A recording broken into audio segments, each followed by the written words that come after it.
सर्वार्थता एकाग्रतयोः क्षय उदयो चित्तस्य समाधि परिणामः. Samadhi parinam, the inner transformation, is the gradual settling of distractions and simultaneous rising of one-pointedness. હવે ચિત્તનું એક બીજું લક્ષણ કે છે, ચિત્ત ઉઠે છે અને શાંત થાય છે, આ એક લક્ષણ. પછી ઉઠ્યા પછી ચિત્ત ભટકે છે અને એક ઠેકાણે ચોટે છે. એક ઉઠે છે અને શાંત થાય, પછી ઉઠ્યા પછી ભટકે છે અને કાં એક ઠેકાણે ચોટે છે. જ્યાં સુધી ચોટે નહીં ત્યાં સુધી ભટકા કરે. ચિત્ત જ્યાં સુધી ભટકે છે ત્યાં સુધી અંદર જીવ છે એને ઉકળાટ થયા કરે, એને નિરાત ન રહે. આપણને એને સંકલ્પ વિકલ્પ કહીએ. ચિત્તની વૃત્તિ ઉઠી ગઈ, ચિત્તની વૃત્તિ ઉઠી ગયા પછી આપણે તો ઉઠેલી જ છે, ભાગ્યે જ નિરોધની ક્ષણ આવે છે. પછી ઉઠ્યા પછી ભટકા કરે છે. પિક્ચર જોવા જાઓ કે લગ્નમાં જાઓ, શિબિરમાં જાઓ કે ધંધા કરો, દાળ ભાત કરવા કે ઉપવાસ કરો, અને આવા તો હજાર. સવારથી સાંજ સુધી કઈ નક્કી ન થાય અંદર. એ જે અંદર નક્કી નથી થતું એનું કારણ છે અંદર ચિત્તની વૃત્તિ ભટકે છે. આ કરું કે આ કરું, આ કરું કે આ કરું.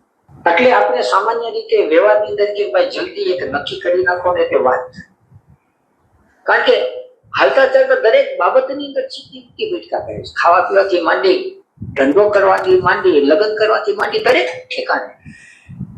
અને પછી સંન્યાસ લેવો કે ન લેવો ત્યાં સુધી પણ એ ભટકવું.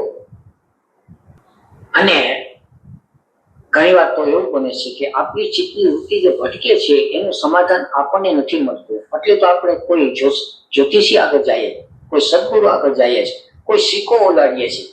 એનું કારણ શું? અંદર ભટકે છે. ત્યારે ચિત્તની અંદર જયારે પ્રતીતિ થાય છે ત્યારે ચિત્તની વૃત્તિ ભટકતી બંધ થઈ જાય. સર્વાર્થતામાંથી એકાગ્રતા આવી ગઈ, એક ઠેકાણે આવી ગઈ. એ ચિત્તનું બીજું ટ્રાન્સફોર્મેશન. એને સાયન્ટિફિક નામ છે. એકને નિરોધ પરિણામ કે, બીજાને સમાધિ પરિણામ કે. ઉઠતી બંધ થઈ જાય એ નિરોધ, ભટકતી બંધ થઈ જાય એ સમાધિ. સૂત્ર 12. શાંત ઉદિતો તુલ્ય પ્રત્યયો ચિત્તસ્ય એકાગ્રતા પરિણામઃ. એકાગ્રતા પરિણામ, one-pointed transformation, is the condition of the mind in which the object of the mind that is subsiding in its place in the next moment by an exactly similar object. શાંત ઉદિત તુલ્ય પ્રત્યયો. હવે ચિત્ત છે એ ચિત્તની અંદર પ્રતીતિ થયા કરે છે. એટલે જેમ કે એક અરીસો છે તો અરીસાની અંદર પ્રતિબિંબ પડે, એક અરીસાનો સહજ સ્વાભાવિક એનું લક્ષણ છે, એને તો અરીસો કે. એ રીતે આપણા ચિત્તની અંદર હંમેશા કંઈક ને કંઈક પ્રતીત થયા કરે છે. સામે માણસને ખીચ ચડી હોય તો આપણને અંદર ખબર પડે છે કે ખીચ ચડી છે. સામે કોઈને જુએ અને આપણે એની આંખમાં જોઈએ તો લાગે કે એની આંખમાં પ્રેમ છે, ભાવ છે, લાગણી છે. તો ક્યારેક સુંદરતાની પ્રતીતિ થાય, ક્યારેક અદ્ભુતતાની પ્રતીતિ થાય, ક્યારેક સ્વાદની થાય, ક્યારેક બેસ્વાદની થાય. આ બધું આપણા ચિત્તમાં કંઈક ને કંઈક થયા કરે છે. પણ આપણી જે પ્રતીતિ થાય છે એ વધતી ઓછી પ્રતીતિ થાય. વધતી ઓછી પ્રતીતિ એટલે આપણું જે ચિત્ત છે એ સ્થિર નથી. અમુકને જોઈને ચિત્ત એકદમ ખેંચાઈ જાય, અમુકને જોઈને ઓછું ખેંચાય, ને અમુકને જોઈ અને ચિત્ત પાછું. એટલે એટ્રેક્શન અને રિપલ્શન, જેને રાગ દ્વેષ કે. એટલે ચિત્તની અંદર જ્યાં સુધી ક્લેશ પડેલા છે ત્યાં સુધી એને તુલ્ય પ્રતીતિ નહીં થાય. એને તુલ્ય કે બેલેન્સ. પછી આપણે ત્યાં સાધુ સંતો કહેવાય કે સોનું પણ જુએ અને માટી પણ જુએ, એને સોનું અને માટી બંને સરખા. એ નથી, બંનેની પ્રતીતિ સરખી થાય. સોનું જોઈ અને ચિત્ત ખેંચાઈ જાય અને માટીને જોઈ અને ચિત્ત પાછું કરે, એવું નહીં. સોનાને સોના તરીકે જ ઓળખે, અને એના ગળદાગી ના થાય અને માટીના હાંડલા ગળા થાય. એને વ્યવહારમાં એ બરાબર હોય પણ અંદર જે પ્રકૃતિ થાય એને વધતી ઓછી ન થાય.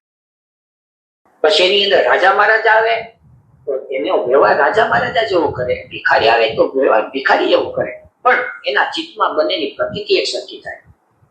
રાજા આવે તો ત્યાં ચિત્ત વધુ ખેંચાઈ જાય અને ભિખારી આવે તો ત્યાંથી ચિત્ત પાછું ફરે. આવું નહીં.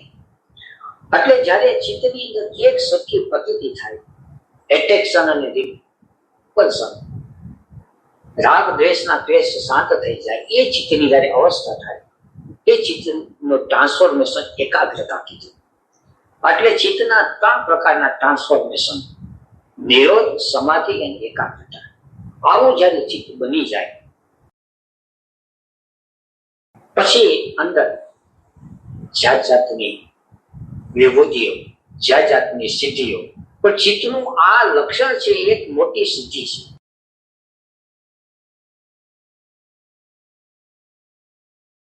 જેમ કે ઘરની અંદર 2 પૈસા ભેગા થાય, પૈસો ભેગો શું કે છે?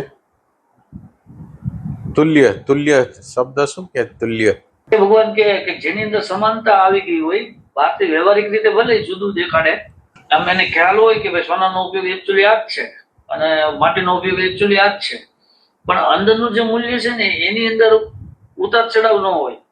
બરાબર. એમાં એને વસ્તુ ઇક્વાલિટી દેખાતી હોય. ઇક્વાલિટી ક્યાં રૂપે દેખાતી હોય? એટલે એ ભગવાન એમ કહેવાય કે બાયોલોજીકલ નો જોતો હોય તો સાયકોલોજીકલ જતો હોય. લોજિકલ મને તો ભગવાન લાગે સીધા વિજ્ઞાન કોષથી જોતા હોય એવું લાગે. હે? સીધા વિજ્ઞાન કોષથી જોતા હોય એવું લાગે. એટલે વિજ્ઞાનમય કોષ ઈ તો શબ્દ છે, પણ ઓમ હકીકતે આપણે જવું હોય તો એના માટે શું કેવું જોઈએ? વિજ્ઞાનમય કોષ એટલે જો જાગૃતિ પ્રગટ કરીને જોવે એવું કહી શકાય એમ કે બહારની આવૃત્તિ જોવે જ નહીં, એટલે મૂલ્યનો પ્રશ્ન જ ઉડી જાય ને એમ. એટલે કોમન એની અંદર શું હોય? માનો કે અંતઃકરણમાં તો અવસ્થાઓ તો બદલાતી હોય, તો કોમન શું હોય? કોમન તો હોવો પણ એટલે ભાનનું તત્વ છે એ કોમન છે. ભાનનું તત્વ છે એ કોમન છે. એટલે અંતઃકરણની અવસ્થા સારી હોય તો ભલે, ખરાબ હોય તો ભલે, કોઈ મોટો માણસ હોય તો ભલે, ઓલો માણસ હોય તો ભલે, પણ ભાનનું તત્વ સાંભળીએ. ભાનનું તત્વ સાંભળીએ પછી ભાનની અવસ્થામાં એને ઇવોલ્યુશનની પ્રક્રિયામાં ભાનની કઈ અવસ્થામાં છે એ જોવું પડે. ભાનની કઈ અવસ્થામાં છે? અત્યારે આ બાજુ દ્રષ્ટાની ભૂમિકામાં છે, પ્રેઝન્ટ મોમેન્ટની ભૂમિકામાં છે, કોન્શિયસનેસની ભૂમિકામાં છે. એ બધી વસ્તુ અલગ, પણ કોમન વસ્તુ છે એ ભાન છે. અને ભાન બધી જગ્યાએ ભાન પ્રવર્તતું હરખું જ હોય.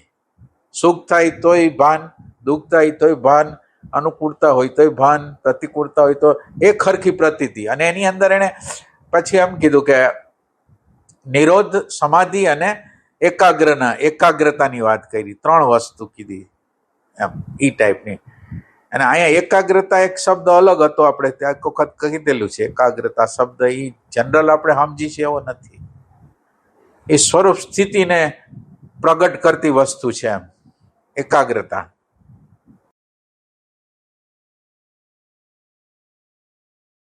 ઘરની અંદર 2 પૈસા ભેગા થાય, પૈસો ભેગો થવો એ મોટી સિદ્ધિ છે. પછી પૈસાને ક્યાં ઇન્વેસ્ટ કરવો, એમાંથી વધુ પૈસા કેમ મળે, વધુ જ્ઞાન કેમ મળે, વધુ વિદ્યા કેમ મળે, વધુ કળા કેમ હાંસલ થાય, એ પછી પૈસાનો વિનિયોગ.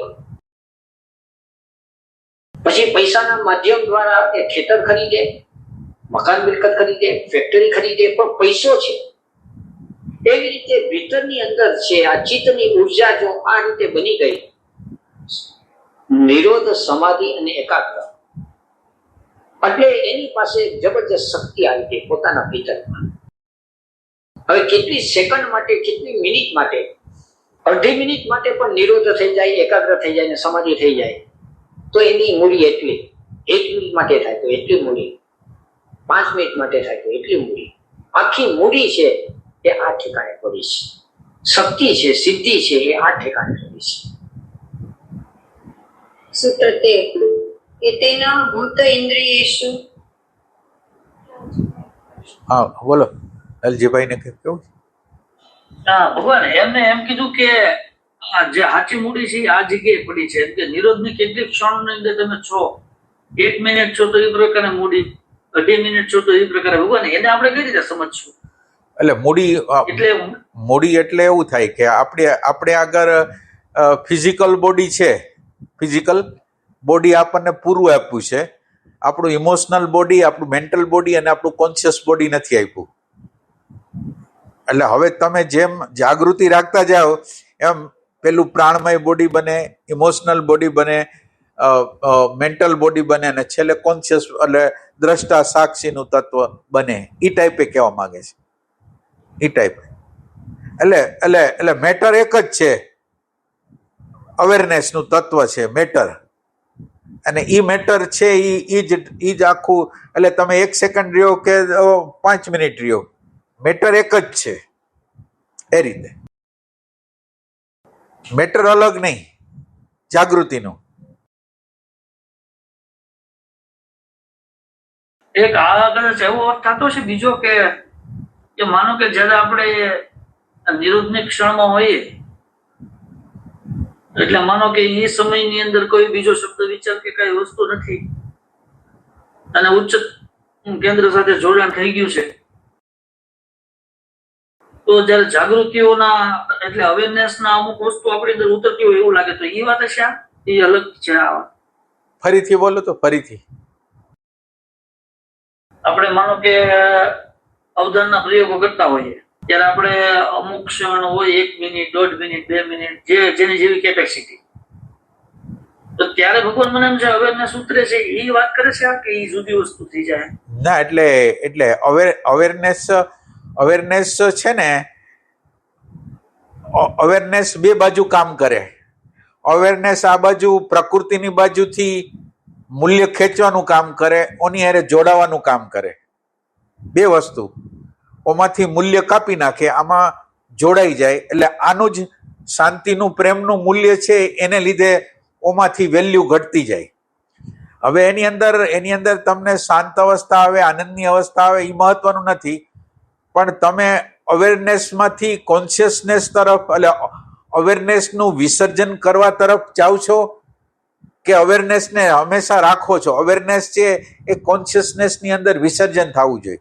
એટલે ઘણીવાર આપણે આપણી અંદરની શાંત અવસ્થાને આપણે નિરોધની એક સેન્સથી નિરોધની અવસ્થા છે, પણ પૂર્ણ નથી નિરોધ અવસ્થા. એની અંદર અડધો વિભાગ પાછો પ્રકૃતિનો છે, અંદર બબડાટે છે.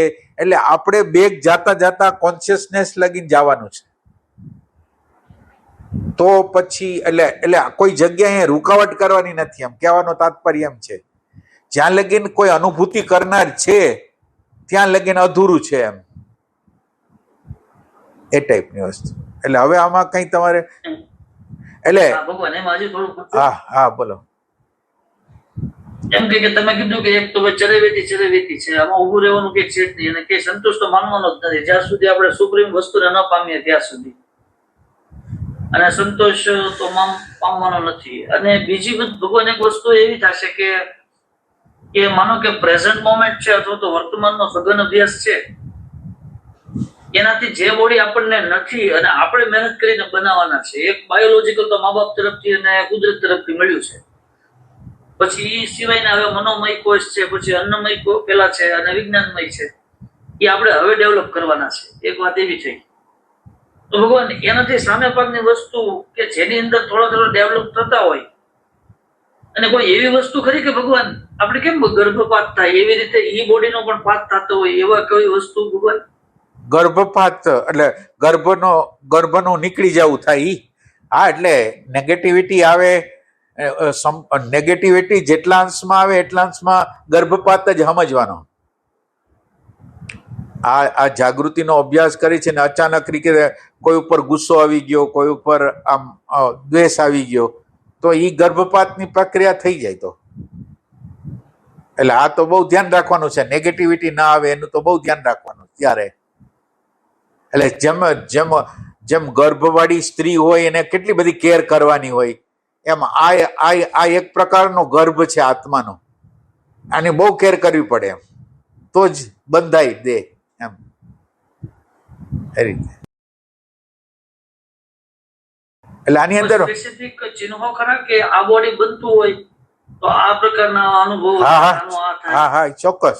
એટલે દાખલા તરીકે તમારું પ્રાણમય બોડી જાગ્યું છે તો આ ફિઝિકલ બોડીની અંદર પ્રાણની જુદી જુદી સંવેદનાઓ તમારા આંતર વિકાસ પ્રમાણે થતી હોય, તો આ એની નિશાની છે કે પ્રાણ શુદ્ધ થયો, પ્રાણ ઉર્ધ્વ થયો, એટલે કોઈને કોઈ પ્રકારની ઉપરની ગતિઓ, નીચેથી ઉપર તરફની ગતિઓ કોઈને કોઈ પ્રકારની તમને મળવાની, કોઈ વખત પ્રકાશ મળે, કોઈ વખત એ બધું જુદા જુદા પ્રકારનું દૂરદર્શન, દૂરશ્રવણ બધું આની અંદર આવે. પછી આપણું જે ઇમોશનલ બોડી છે એમાં પોઝિટિવનેસ આવે, અહોભાવ આવે, આશ્ચર્ય આવે, આ બોડી જો ખુલ્લું હોય તો. અને બાકી મેન્ટલ બોડી ખુલ્લું હોય તો વૈશ્વિક લો સમજાવવા માંડે, વૈશ્વિક લો હોય ને એ તમને સમજાવવા માંડે, એ ટાઈપની વસ્તુ છે. હા,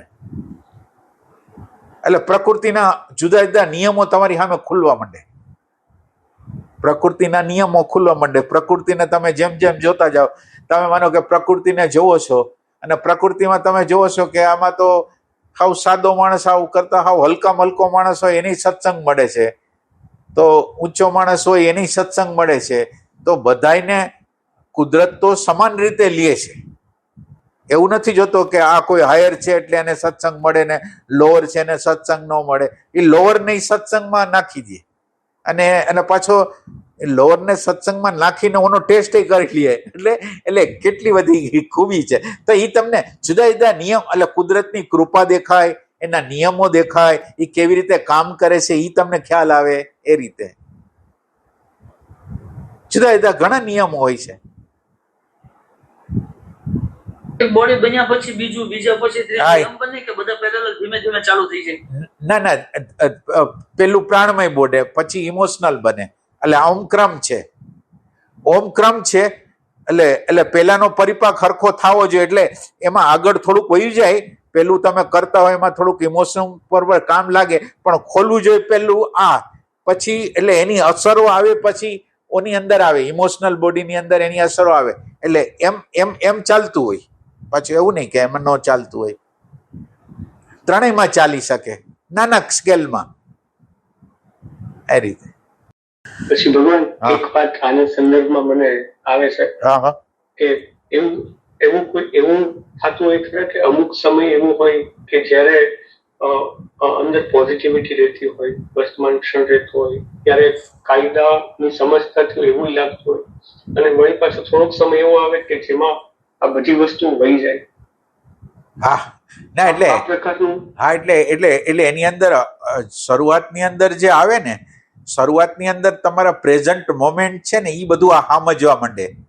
અવેરનેસનું તત્વ નથી આવ્યું, ખાલી પ્રેઝન્ટ મોમેન્ટનું તત્વ છે, એટલે આ બધું ટેમ્પરરી રહેશે.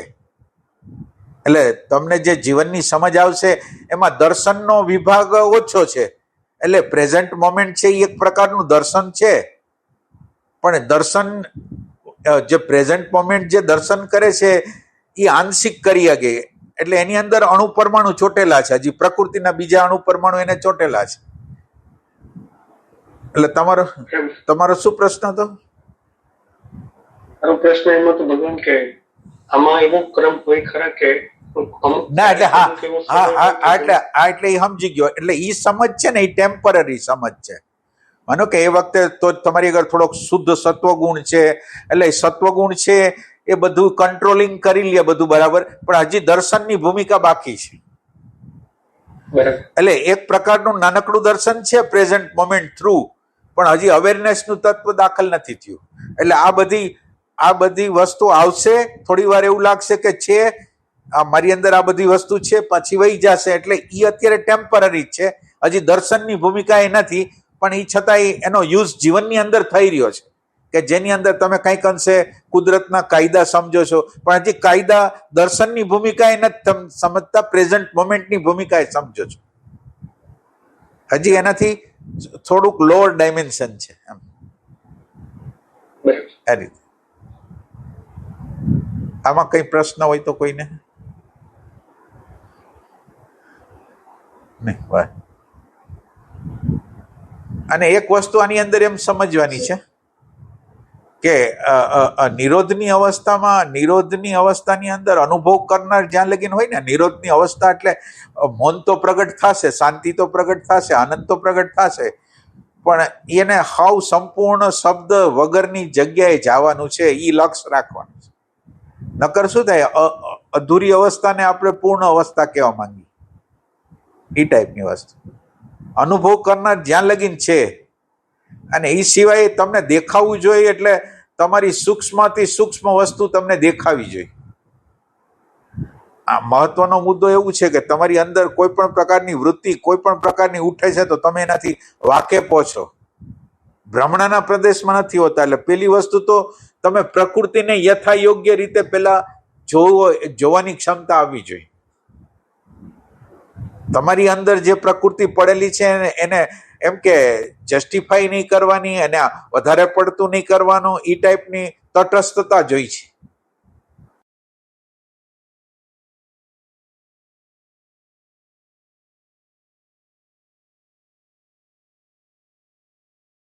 सूत्र 13 एतेन भूत इंद्रियेषु धर्म लक्षण अवस्था परिणामा व्याख्यातः. By what has been said in the last 4 sutras, the property, character and condition transformation in the elements and the sense organs are also explained. થોડી ગહેરી વાત આવે છે. ધર્મ લક્ષણ અને અવસ્થા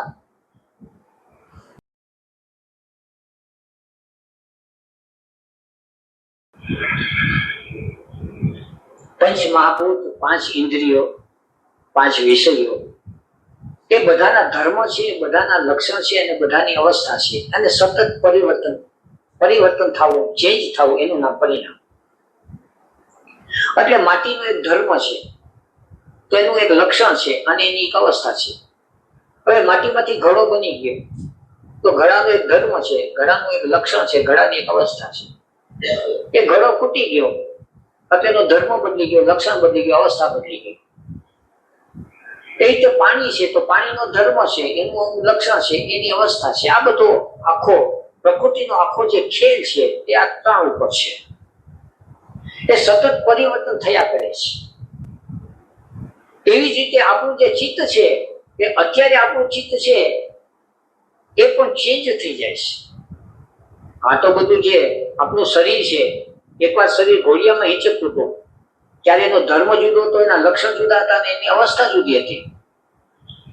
આ શરીર છે એકવાર ગર્ભની અંદર હતો, એનો ધર્મ જુદો હતો, એનું લક્ષણ અને એની અવસ્થા જુદી હતી.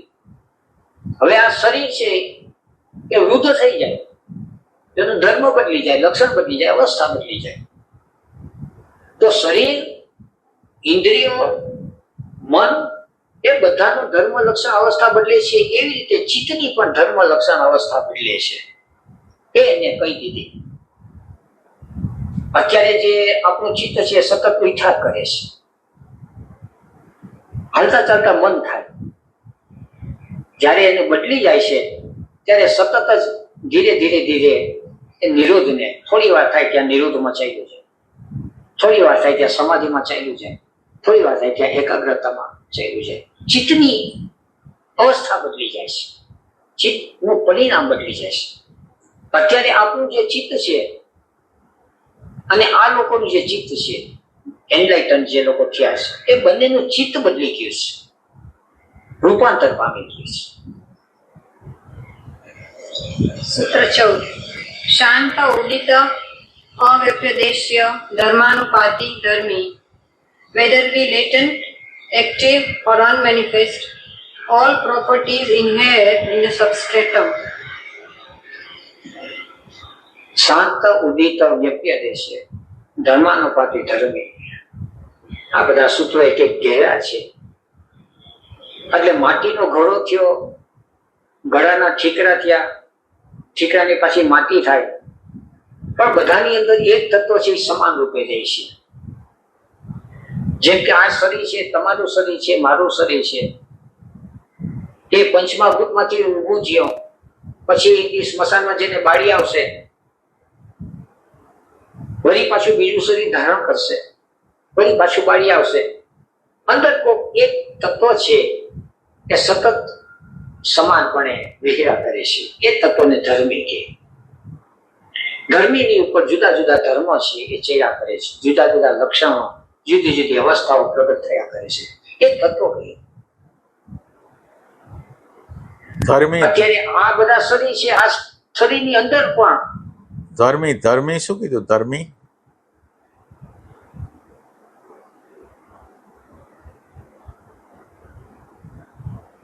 આત્માને કીધું કે જે વસ્તુ અંદર સ્થિર છે હા એ સિવાયનો પરિવર્તનશીલ છે. બરાબર કે છે. જેની અંદર 3 તબક્કા હોય, ધર્મ છે, અવસ્થા છે, એ બધું ચેન્જ થયા કરે. હા હા પણ આની જે ધર્મી છે ને એ એકદમ સ્ટીડી વસ્તુ છે. એટલે હોવાપણું, આપણું ધર્મી એટલે હોવાપણું, કે જે હોવાપણું ઉપર અનંત વસ્તુ એટલે એટલે આ દ્રષ્ટાંત આપે છે ને, ઓલું શું કહેવાય આપણે સોની આગળ શું હોય, સોની બનાવવા માટે ઉપર રાખી સોનું, જેનો ઘાટ બદલા આપણે સોની આપણે શું હા એરણ એ જેમની તેમ રહે ને એના ઉપર કેમ ઘાટ ઘડાયા રાખે, એરણ એમને એમ રહે છે, એના ઉપર સોનાના અનંત ઘાટ ઘડાય છે. એમાં હોવાપણું રહે છે, એમાં અનંત ઘાટો ઘડાય છે. એટલે અમુક જન્મો, અમુક અવસ્થાઓ, એ બધી આપણા પછી જુદા જુદા પ્રકારના જન્મ મરણ એ બધું આવ્યા રાખે છે. પણ એક વસ્તુની અંદર આવતું નથી. સુખ દુઃખ, માં નાની, જન્મ મરણ એ એકમાં આવે છે, એકમાં નથી આવતું. એટલે જેમાં નથી આવતું એ ધર્મી છે, અને જેના આધાર ઉપર આ સતત રીતે થયા રાખે છે એ ધર્મી છે.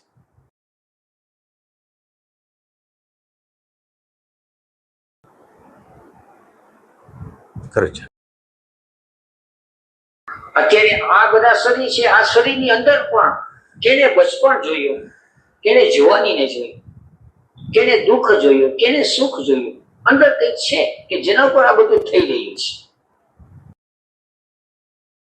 સૂત્ર 15 ક્રમ અન્યત્વમ પરિણામ અન્યત્વે હેતુઃ. The variation in transformation is caused by the varieties in the underlying process. ક્રમ અન્યત્વમ પરિણામ અન્યત્વમ. હવે અંદર છે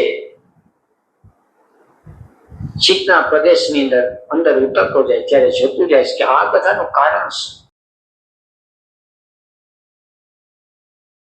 સતત બધું બદલાયા કરે છે. સૌથી પહેલું ચિત્તની અંદર પ્રતીતિ થાય છે કે એક પણ વસ્તુ છે સ્થિર નથી. પહેલું ચિત્તમાં આ પ્રતીત થાય, અને જ્યાં સુધી આ પ્રતીત ન થાય ત્યાં સુધી મન છે એ આપણને છેતરે છે. મન છેતરે છે એટલે મનનું એક શિક્ષણ એવા પ્રકારનું છે કે દરેક વસ્તુને ફિક્સ કરી દેવી. કારણ કે જો ફિક્સ થાય તો જ વ્યવહાર થાય. જેવું બાળક જન્મે છે તેનું નામ પાડી દે એટલે ફિક્સ કરી દીધું, પણ નામ ફિક્સ થઈ ગયું. ખબર નથી કે બાળક કેટલો વખત રહેવાનું છે કે નથી રહેવાનું, પણ તો વ્યવહાર ન થાય. એટલે વ્યવહારમાં ફિક્સ કરવું પડે. સ્ત્રી અને પુરુષ છે બંને વચ્ચે આકર્ષણ થયું, પણ આકર્ષણ થયું કામ ન લાગે, ફિક્સ કરવું પડે. એટલે લગ્ન છે. કારણ કે નહીં તો અત્યારે આકર્ષણ છે, કાલ સવારે ઉડી જાય. એટલે પૈસો ટકો, મકાન મિલકત, એક મકાન છે તો નામે ચડી જવું જોઈએ, ફિક્સ થવું જોઈએ. નામે ન ચડી તો મકાનનો કબજો કેનો? પણ કુદરતની અંદર તો કબજો છોડીને ક્યારે ચાલ્યું જવું પડે કઈ ખબર નથી. કુદરતમાં કોઈ પણ વસ્તુ ફિક્સ નથી, અને સમાજની અંદર દરેક વસ્તુ ફિક્સ કરવા માંગે છે. એટલે હંમેશા કુદરતને અને સમાજને સંઘર્ષ રહેવાનો છે. આપણને લાગે કે આમ કેમ? એટલે જેટલું માઇન્ડ કન્ડિશનિંગ તેટલું રિયાલિટીનો બોધ ઓછો. મન છે હંમેશા ફિક્સેશન ઉપર જાય છે, કંઈક ફિક્સ થવું જોઈએ, અને કુદરતની અંદર કોઈ પણ વસ્તુ ફિક્સ નથી. એ પેલા એની અંદર પ્રતીત થાય. બુદ્ધને પ્રતીત થયું, એમાંથી એને ક્ષણિક વાદનો જન્મ એના પંડિતોએ કર્યો. એ ક્ષણિક એ વાત નથી, એ દર્શન છે કે દરેક વસ્તુ ક્ષણ જેવી છે. આ શરીર છે એક દિવસ નરી આંખે ન જોઈ શકાય એવું હતું, ધીરે ધીરે બાળક બન્યું, યુવાન બન્યું, વૃદ્ધ બનતું જાય છે અને ગુમ થઈ જાય છે. સતત પરિવર્તન છે. સંબંધો જ છે એ સતત પરિવર્તન છે. આ જે સતત પરિવર્તન ની પ્રતીતિ જો અંદર થવા માંડે, સામે ઝાડ જુએ છે તો અંદર એની અંદર પરિવર્તન દેખાય, વ્યક્તિ જુએ તો એની અંદર પરિવર્તન દેખાય, પોતાનો વિચાર આવે તો એને પરિવર્તન દેખાય. હર ક્ષણે પરિવર્તન થાય છે. એને જયારે દેખાય, એના ચિત્તમાં પ્રતીત થાય, પછી અંદર એક પ્રશ્ન જાગે, ખોજ કે આ પરિવર્તન થાય છે તો એનું કારણ શું, શા માટે પરિવર્તન થાય છે? તો પછી એને લાગે છે કે દરેક પરિવર્તનની પછાડે દરેકની પ્રોસેસ અલગ અલગ છે, ક્રમ અલગ છે, માટે એનું પરિણામ અલગ છે.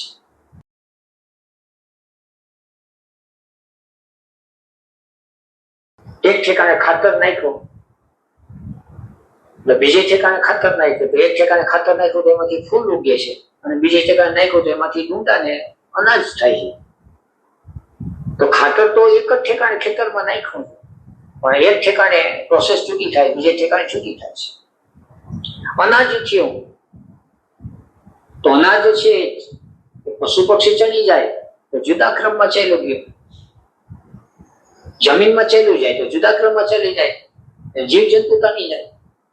અમુક ઠેકાણે ઉગે તો એમાંથી પાછો એમ છોડ થાય.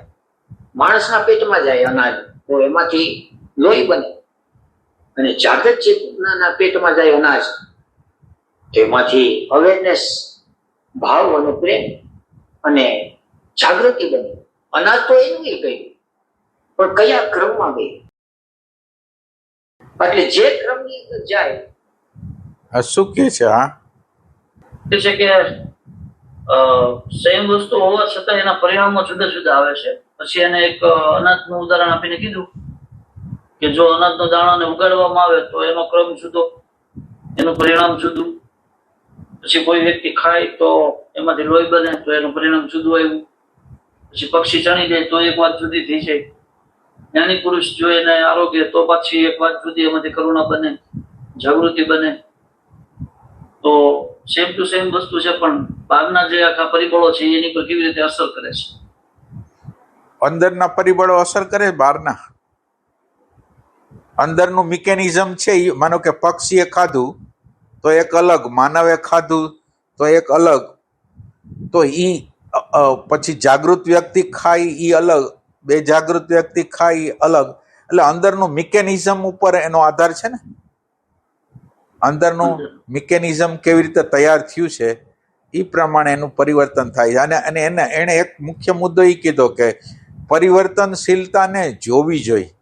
એટલે આપણે જીવન પ્રતિક્ષણે પરિવર્તનશીલ હોવા છતાંય આપણા સગા સંબંધીઓને કંઈક થાય, રોગ થાય, ગુજરી જાય તો આપણને દુઃખ કેમ થાય છે? પરિવર્તનશીલતાનો સિદ્ધાંત આપણને ખબર નથી. આજે આપણે કંઈક પૈસાદાર છીએ અથવા ગરીબ છીએ ને કાલ પૈસાદાર થઈ ગયા, પૈસાદાર હતા એ ગરીબ થઈ ગયા, તો આ તો આપણે જોઈ છીએ, પણ એ પરિવર્તનતાના સિદ્ધાંતની અંદર ખબર પ્રતીતિ નથી. એટલે પરિવર્તનશીલતાને બોલી છે ખરા અંદરમાં, પણ આપણા ઘરના ને આપણી આગળ પૈસો હોય ને જતો રહીએ તો દુઃખ થાય, આપણા ઘરના કોઈ જતા રહીએ તો દુઃખ થાય, બીમાર થાય તો દુઃખ થાય. તો આપણે એ પરિવર્તનશીલતાના સિદ્ધાંતને સમજતા નથી, ખાલી મગજથી બોલી નાખી છે કે બધું પરિવર્તન પામે છે. એટલે પરિવર્તનશીલતાનો સાક્ષાત્કાર થવો જરૂરી છે. પરિવર્તનશીલતા છે ને એનો સાક્ષાત્કાર થવો જરૂરી છે. પરિવર્તનશીલતાનો સાક્ષાત્કાર થાય તો કેટલા બધા દુઃખ ઓછા થઈ જાય, શરીર પ્રત્યેનો મોહ ઓછો થઈ જાય. આ શરીર પ્રત્યેનો મોહ ઓછો થઈ જાય તો સામે મોહ ઓછો થઈ જાય, વસ્તુ પ્રત્યેનો મોહ ઓછો થઈ જાય, બધી વસ્તુમાં એનો મોહ ઓછો થતો જાય. પરિવર્તનશીલતાનો સિદ્ધાંત છે. આ તો એનું ગયું, પણ કયા ક્રમમાં ગઈ? એટલે જે ક્રમની અંદર જાય એ પ્રમાણેનું પરિણામ થાય. એટલે સામેથી દેખાય છે ઝાડ પાન છે, ખાવા પીવાનું છે, ઇન્દ્રિયના વિષય છે, અંદર ગયા, અંદર કયા ક્રમમાં ગયા. જાગૃત ચેતના છે એ ઇમ્પ્રેશન ફૂડ લે છે તો એને જુદા ક્રમમાં મોકલી દે.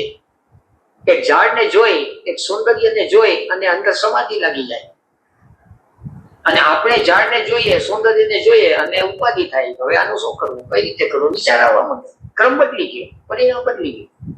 આને આ દુનિયાની અંદર જેને ક્રમની ખબર પડી ગઈ છે, ત્યારે બે મોટા ક્રમ છે, એક ઇન્વોલ્યુશનનો અને એક એવોલ્યુશનનો, એક બેહોશીનો અને એક જાગૃતિનો. ઇન્વોલ્યુશનના ક્રમમાં જાય એટલે ઉપાધિ જ ઉપાધિ, અને એવોલ્યુશનના ક્રમમાં જાય તો શાંતિ, સમાધાન, આનંદ, મસ્તી એ આવવા માંડે. એટલે જુદો ક્રમ છે, માટે જુદું પરિણામ છે. સૂત્ર 16. પરિણામત્રય સંયમાત અતીત અનાગત જ્ઞાનમ. By performing Sanyam on the three kinds of transformation, Nirodh, Samadhi and Ekagrata, knowledge of the past and future. પરિણામત્રય સંયમાત. હવે આ જે રૂપાંતર થાય છે એ રૂપાંતર ઉપર જો સંયમ થાય તો એને ભૂતકાળ અને ભવિષ્યકાળનું જ્ઞાન. એક મોટર ગાડી આવે છે તો ક્યાંથી આવી અને ક્યાં જવાની છે એને ખબર પડી જાય.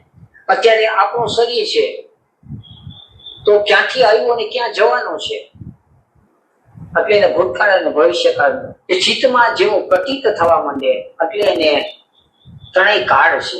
આપણે જયારે ત્રણ કાળ કહીએ છીએ કે મનને ભૂતકાળ છે અને ભવિષ્યકાળ છે, ચિત્તની અંદર સદા વર્તમાન કાળ છે. ચિત્તના પ્રદેશની અંદર ભૂતકાળ કે ભવિષ્યકાળ જેવું નથી. અત્યારે એક રૂમની અંદર આપણે બેઠા છીએ અને રૂમની અંદર પણ એક નાનકડા ગોખલાની અંદર જો આપણે જોઈએ તો આપણને એક દેખાય, પછી બીજું દેખાય, પછી ત્રીજું દેખાય, પણ ગોખલો નીકળી જાય, રૂમ નીકળી જાય અને ખુલ્લું આકાશ, એમાં બધું એક સરખું છે. આપણે મન અને ઇન્દ્રિયોના ગોખલામાં બેઠા છીએ, માટે આપણે ભૂત ભવિષ્ય આવું બધું લાગે છે. ચિત્તના પ્રદેશમાં જયારે પ્રવેશ કરીએ છીએ ત્યારે બધું છે એકી સાથે દેખાય છે. સૂત્ર 17. શબ્દ અર્થ પ્રત્યયાના ઇતરેતરાધ્યાસાત સંકરઃ તત પ્રવિભાગ સંયમાત સર્વભૂત જ્ઞાનમ. The sound and the purpose and idea behind it are together in the mind in a confused state. By performing Sanyam on the sound, separation happens, and there arises comprehension of the meaning of the sounds made by any living being. અત્યારે આપણે એને એમ કીધું કે અત્યારે આપણા mind દ્વારા જોઈ છીએ, માઇન્ડ છે એના દ્વારા જોઈ છીએ, એટલે ભૂત, ભવિષ્ય, વર્તમાન ત્રણ કાળો બને છે. માઇન્ડ છે એ ફ્રેગમેન્ટરી છે અને એ ભૂત, ભવિષ્ય અને વર્તમાન ત્રણ બનાવે છે. અને અત્યારે ભૂત છે એ વયું ગયું છે, ભવિષ્યની ખબર નથી અને વર્તમાનમાંથી પસાર થાય છે. ત્રણ કાળ બને છે એના માટે. પણ એ કે જે હોવાપણામાં જે જીવતો હોય એના માટે ત્રણેય કાળ, ભૂતકાળ, ભવિષ્યકાળ અને વર્તમાન કાળ. એટલે આ બાજુ ઇન્ફિનિટ ભૂતકાળ, આ બાજુ ઇન્ફિનિટ ભવિષ્ય, એ બધા અત્યારે વર્તમાનમાં છે એમ કહેવા માંગે છે. જ્યારે આપણે હોવાપણામાં આવી તો એમ કહેવા માંગે. પરિણામની પ્રતીતિ થઈ, ચેન્જની. પરિણામની પ્રતીતિ રહે તો એની પછાડે એને જે પ્રતીતિ થાય છે, ક્રમ બદલે છે, એટલે આ પરિણામ બદલે છે. જ્યારે ક્રમ આવે છે ત્યારે ક્રમની પછાડે એને કાળ દેખાય છે, એટલે ભૂતકાળ અને ભવિષ્ય. એટલે આની અંદર તમે એક આકાશને અત્યારે જે આપણે જે સ્પેસ જોઈ છે, સ્પેસ આપણે જે સ્પેસનો અનુભવ કરી છે, એ સ્પેસની અંદર નામરૂપ વાળા પદાર્થો ઉત્પન્ન થાય છે, સ્થિત થાય છે અને નાશ પામે છે. એટલે એનો અર્થ એવો કે આ આકાશ સ્થિર વસ્તુ છે અને એની અંદર અસ્થિર વસ્તુ છે, એ નામરૂપ વાળા પદાર્થો છે જે ઉત્પત્તિ, સ્થિતિ અને પ્રલયને પામે છે. પણ એમાં એક વસ્તુ સ્થિર જોઈ અને બીજી વસ્તુ છે એ અસ્થિર છે. એટલે સ્થિર ને અસ્થિર બે વસ્તુ જોઈ. આપણે ટીવીનો પડદો જોઈ છીએ તો ટીવીના પડદાની અંદર ટીવીનો પડદો છે એ સ્થિર છે, એની અંદર આવતા ચિત્રો પરિવર્તિત છે. પછી આપણા ચિત્તની અંદર વિચારો આવે છે તો વિચારો છે એ પરિવર્તન પામતો છે અને એને જોનાર છે એ સ્થિર તત્વ છે. એટલે આ આપણે આને બરાબર એટલે કોઈ પણ તમને એમ લાગે કે અસ્થિર વસ્તુ છે તો સ્થિર વસ્તુ હોવી જ જોઈએ. પરિવર્તન પામતી વસ્તુ જો હોય તો અપરિવર્તન પામતી વસ્તુ હોવી જ જોઈએ. એમ એ રીતે પરિણામની પ્રતીતિ થઈ, ચેન્જની પરિણામની પ્રતીતિ થઈ તો એની પછાડી એને જે પ્રતીતિ થાય છે ક્રમ બદલે છે, એટલે આ પરિણામ બદલે છે. જ્યારે ક્રમ આવે છે ત્યારે ક્રમની પછાડી એને કાળ દેખાય છે, એટલે ભૂતકાળ અને ભવિષ્યકાળ, કારણ કે ક્રમને માટે કાળ જોઈએ. હવે કાળ અને ક્રમ જ્યારે બધું દેખાય છે ત્યારે જેની જેની સાથે સંબંધ થાય છે એને સંબંધ દેખાય છે, એટલે એને જુદા જુદા ભૂતો છે એ એને પકડમાં આવે છે કે આ એક ક્રમ બીજા ક્રમની સાથે, એક પરિણામ બીજાની સાથે. એટલે જેમ કે અનાજનો દાણો છે તો પશુના પેટમાં જાય, પંખીના પેટમાં જાય અને માણસના પેટમાં જાય. તો માણસ, પશુ, પંખી, આ જે બધા ભૂતની સૃષ્ટિ છે એકબીજાની સાથે બધો સંબંધ છે. આ બધું ચિત્તની અંદર પ્રતીત થવા માંડે છે. અને જે સંબંધ છે એ સંબંધની પછાડે જે મૂળ છે શબ્દના માધ્યમ દ્વારા સંબંધ થાય છે. શબ્દ ન હોય તો સંબંધ ન હોય. એટલે હવે એને સંબંધ અને શબ્દ, હવે એનો પછાડેનો અર્થ, આ બધાની પછાડે શું અર્થ છે, એકબીજાની સાથે સંબંધ શા માટે થાય છે, એનો અર્થ શું, તો હવે એ એના ચિત્તમાં દેખાવા માંડે. અને એ જ્યારે એને દેખાય છે ત્યારે એને સર્વભૂત એટલે પ્રાણી માત્ર ના સંબંધનું એને જ્ઞાન થાય. પ્રાણી માત્રને જે શબ્દનો વ્યવહાર છે એનું એને જ્ઞાન થાય. સૂત્ર 18 સંસ્કાર સાક્ષાત્કરણા પૂર્વજાતિ જ્ઞાનો. By observing past impressions, knowledge of previous birth is obtained. હવે પાછો કુદરતનો નિયમ છે કે ક્રમ હોય, ક્રમની પછાડે કાળ હોય અને સતત પરિણામ હોય, તો જે કંઈ થઈ રહ્યું છે એ એની છાપ મૂકતી જાય છે. જેમ કે એક બીજ વાવ્યો અને બીજમાંથી ઝાડ થયો. હવે ઝાડ છે એટલે ઝાડની પ્રોસેસ ચાલે છે, કુદરતની પ્રોસેસ ચાલે છે. એટલે શિયાળો આવ્યો, ઉનાળો આવ્યો, ચોમાસું આવ્યો, ઋતુના ફેરફાર થાય. ઋતુઓના ફેરફાર થતા જાય અને ઝાડ વધતું જાય. એટલે એક ક્રમ અને કાળની પ્રોસેસ એ બે ચાલે છે. પણ પાછો એના સંસ્કાર પડતા જાય છે. એટલે ઝાડની અંદર એના સંસ્કાર પડી જાય છે. એટલે ઝાડને જ્યારે ઝાડ સુકાઈ જાય છે અને એને વેરવામાં આવે છે ત્યારે એની અંદર જે લાઇનિંગ જે બધી દેખાવો પડી છે એ એના સંસ્કારો છે. એવી રીતે મોટા મોટા પહાડો છે, એ પહાડો ઉપર યુગોના યુગો પરિવર્તન પામતા હોય, એ કાળક્રમ જે છે તો એના સંસ્કારો પડી જાય. એટલે આ જે ભૂસ્તર વિજ્ઞાન છે તો એની અંદર પડેલા સંસ્કારને આધારે કહે કે આટલા કરોડ વર્ષો પુરાણું છે, આ એની આ પથ્થરની જાત છે, આ ધાતુની જાત છે.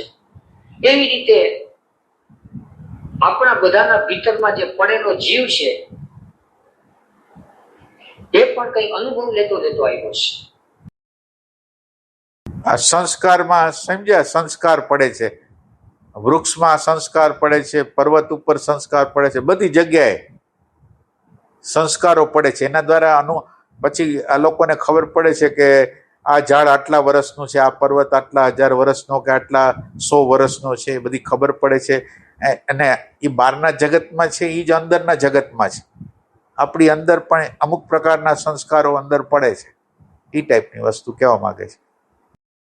આ શરીરની અંદર પણ જુદા જુદા અનુભવ લે છે. એ બધા અનુભવ લે છે એ જમા ક્યાં થાય છે?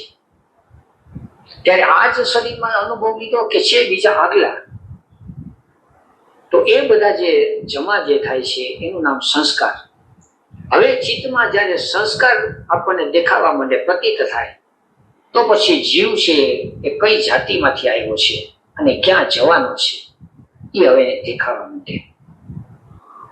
પણ ચિત્તની વૃત્તિ જ્યાં બહાર ઇન્દ્રિય અને બહારના જગતમાં ભટકે છે ત્યાં સુધી આ વસ્તુ પકડાશે નહીં. આપણા ભીતરમાં પડેલા સંસ્કાર જે છે એ તરફ જયારે ચિત્તના પ્રદેશમાં જયારે યાત્રા કરીએ ત્યારે સંસ્કાર સાથે એટલે અત્યારે તમે જે જીવન જીવો છો એની અંદર જ્યારે કોઈ ઘટના ઘટે છે કાંઈ પણ પ્રકારની અનુકૂળ પ્રતિકૂળ, ત્યારે તમારી અંદર જે પ્રકારના રિએક્શનો આવે છે એ રિએક્શનોને તમે સુધારો નહીં કરો એ આગળ જશે. જે રિએક્શનો જે મેન્ટાલિટી છે એને તમે કંઈ કામ નહીં કરો તો એ આગળ જશે. એટલે જે લોકો સંયમ કરી શકે છે એને ખબર છે કે મારે આ જન્મની અંદર મેં આટલું કામ કર્યું છે એટલે આટલું કામ તો મારે હવે કરવાનું નથી, આટલું કામ જે રહી ગયું છે એ આટલું કામ મારે કરવાનું છે, એ બધી ખબર પડે છે. તો એ લોકો અંદરની બાજુએ ક્યાંક ગયાલા છે, શાશ્વતતાને ક્યાંક ટચ કરેલો છે. એટલે શાશ્વતતામાં એને આ બધી ખબર પડે છે કે ભૂતકાળની અંદર એટલે આપણે જે ચેન્જ કરી છીએ એ જે ભૂતકાળને ચેન્જ કરી છીએ એને લીધે એ ભૂતકાળ હવે ભવિષ્ય તરફ લંબાતો નથી. મેં અત્યારે રાગ કાઢી નાખ્યો તો હવે એ રાગ ભવિષ્યની અંદર આગળ નહીં જાય, લંબાશે નહીં. એટલે આપણે જે કરી છીએ અત્યારે જે ભૂતકાળના રિએક્શનો ભૂતકાળ જે આપણી અંદર પ્રગટ થાય છે એના ઉપર કામ કરી છે. એટલે ભૂતકાળ બંધ સ્ટોપ થાય છે એટલે ભવિષ્ય તરફ એ ગતિ કરી શકતો નથી, એમ કહેવા માંગે છે. એટલે એની જાતિ જાણી શકે છે, બોલ્યા ને કે જાતિ જાણી એટલે હવે પછી એનો જન્મ કેવો થશે, કેવા સંસ્કારમાં થશે, બધી ખબર પડે એમ. એ રીતે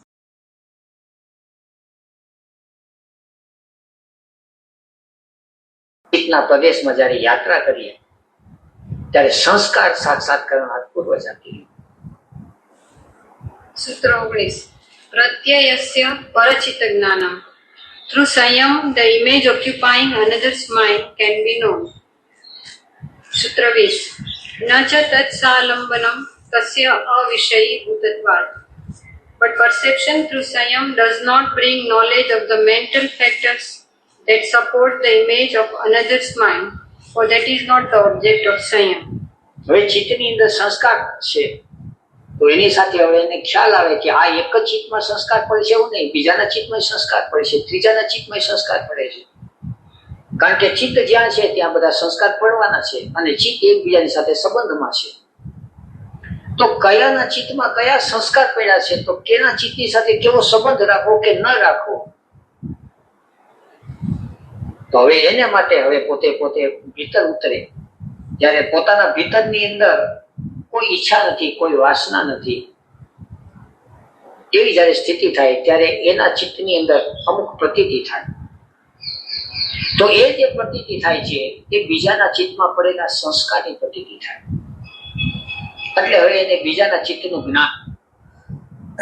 એટલે જ્યારે આપણે આગળ અંદરની બાજુ આગળ વધી છે ને, આગળની આપણે જેમ આગળ વધતા જાય છીએ એમ કોની મિત્રતા કરવી, કોની સાથે સંબંધ રાખવો, ભલે તમને બાહરિક રીતે તમને લાભ થતો હોય પણ તમે જ્યારે આંતરિક રીતે શાંતિ, પ્રેમ અને આનંદનું મૂલ્ય સમજેલા હો તો તમને ખ્યાલ આવે કે આપણે અનુકૂળ ક્યું છે, આપણા ચિત્તને અનુકૂળ ક્યું છે અને આપણા ચિત્તને અનુકૂળ ક્યું નથી.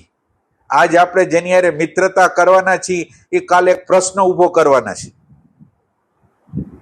તો એને ખબર છે, એને માનો કે આ પ્રકારના જે સાધકો, આ પ્રકારના આગળ વધેલા લોકો હોય એને ખબર હોય કે આ વ્યક્તિ કે મારે તમારે સેવામાં આવવું છે, પણ ઈ એને જાણતો હોય કે આને આ સેવાને બદલે આ સેવા કરવા આવે છે પણ આની અંદર જે નેગેટિવિટી છે એના દ્વારા આપણને એના છાંટા ઉડવાના છે.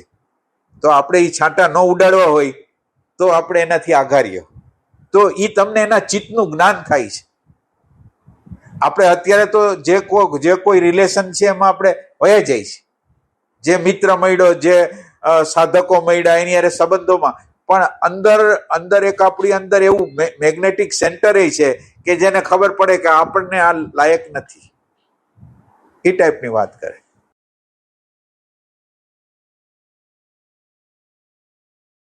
એટલે હવે એને બીજાના ચિત્તનું જ્ઞાન, હવે બીજાના ચિત્તના જ્ઞાનથી એને એક સંબંધ બંધાય છે. હવે એ જે સંબંધ છે એ જાગવાને માટે સહયોગી થાય છે, એ સમાધિને માટે સહયોગી થાય કે ઉપાધિ માટે છે એ પકડી શકે. અત્યારે સંસાર વ્યવહારમાં જે સંબંધો બંધાય છે એ ઇન્દ્રિયોને, મનને અને શરીરને જોઈને, ત્યારે ઓલા જે સંબંધ બંધાય છે ચિત્તને અનુલક્ષીને. આ એક પોઈન્ટ છે. આ પોઈન્ટને નોંધ કરવા જેવી છે. આપણે ઇન્દ્રિય, મન એના અનુસાર કમ્ફર્ટેબલ, નથી કમ્ફર્ટેબલ, ફાયદાકારક છે, નથી ફાયદાકારક, એના રેફરન્સથી પસંદ કરી છે. ત્યારે ચિત્તના પ્રદેશમાં અલગ છે. ચિત્તનો પ્રદેશ આ બધું જોતો નથી. ચિત્તનો પ્રદેશ માટે પૈસો છે, એ શાંતિ છે, પ્રેમ છે, આનંદ છે, સમજ છે. એટલે બેયની વેલ્યુ અલગ અલગ છે.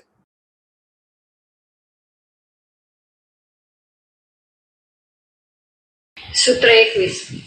કાય રૂપ સંયમા તદ્ગ્રાહ્ય શક્તિ સંવેગ ચક્ષુ પ્રકાશ અસંપ્રયોગે અંતર્ધાનમ.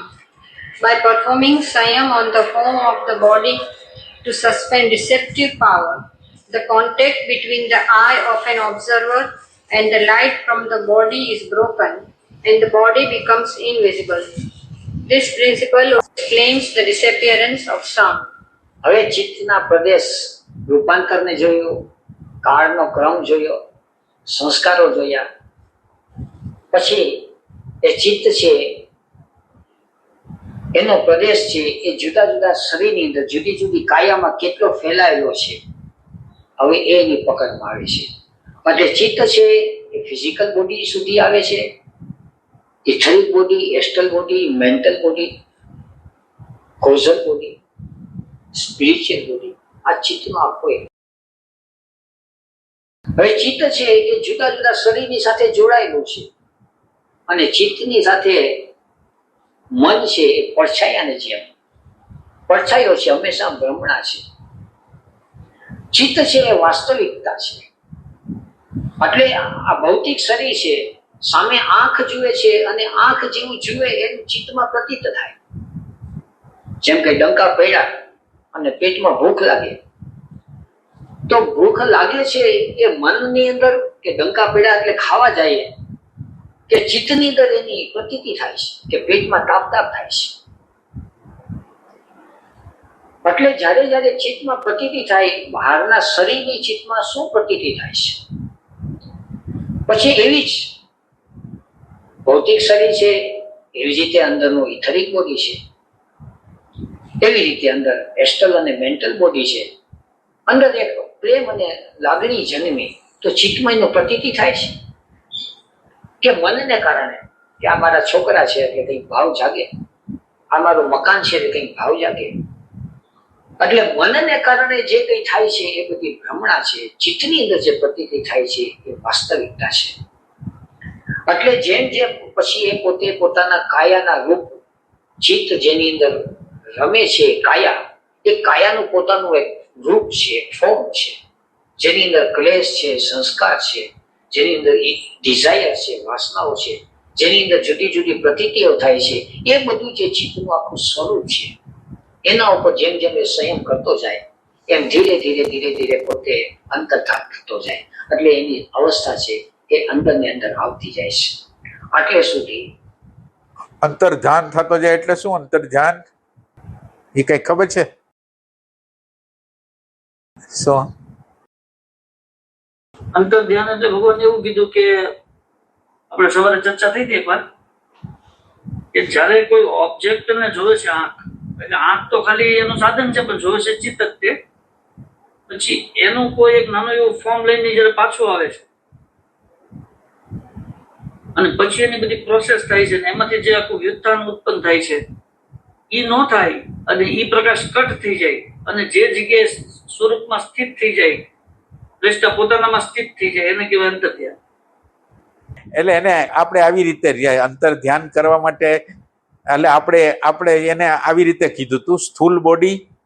એટલે આપણે જ્યારે પ્રેઝન્ટ મોમેન્ટને એમાં રહી છીએ તો ધીરે ધીરે ધીરે ધીરે પ્રેઝન્ટ મોમેન્ટ છે એ ઉર્જાની બચત કરે છે, ઉર્જા શુદ્ધ થાય છે અને આપણી અંદરનો પ્રાણમય કોષ છે એ કાર્યરત થાય છે ફિઝિકલ બોડીની અંદર.